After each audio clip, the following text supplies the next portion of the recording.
सरकार की चाटुकारिता नहीं बल्कि सरकार से सवाल पूछना ही सच्ची देशभक्ति होती है। और सरकार का ये फर्ज है कि वे पूछे गए सवालों का जवाब दें, ना कि उस सवाल पूछने वाले इंसान के खिलाफ अरेस्ट वारंट जारी करे और उसे जेल भेजे।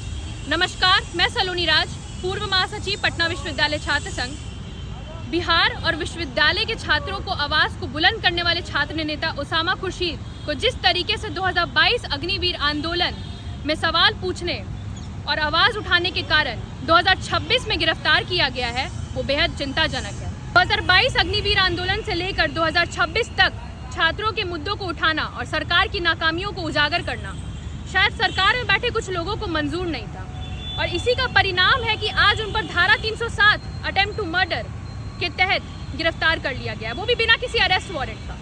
पेपर लीक, बेरोजगारी, विश्वविद्यालय व्यवस्था की बदहाली जैसे मुद्दों पर सरकार से सवाल करते आया है। आज उसी की आवाज़ से सरकार डर गई है, और उससे भी शर्मनाक बात तो ये है कि अखबार में ये कह के छापा जा रहा है कि युवक पिछले 4 साल से फरार था और 2026 में वह दिखा और उसे गिरफ्तार कर लिया गया। लेकिन हम सब ने देखा है कि किस तरीके से पिछले 4 वर्षों से उन्होंने सरकार से खुले मंच पर सवाल किया है।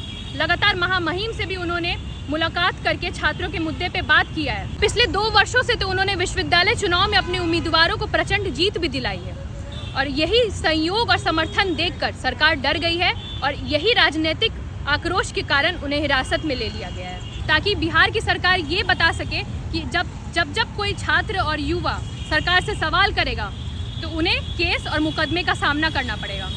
क्योंकि सरकार जानती है कि जिस दिन युवा जाग गया, जिस दिन छात्र एकजुट हो गए, उस दिन उनकी सच्चाई ज़्यादा दिन तक छुप नहीं सकती है। छात्र की आवाज़ को दबाकर लोकतंत्र को कमज़ोर नहीं किया जा सकता है।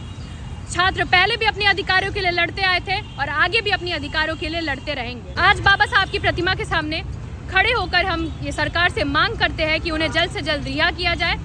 हमने कल भी संविधान के अनुकूल अपनी लड़ाई लड़ी है और आगे भी संविधान के अनुकूल अपनी लड़ाई लड़ते रहेंगे कि लोकतंत्र और संविधान को जिंदा रखना हम युवाओं का परम कर्तव्य है। जय भीम, जय भारत।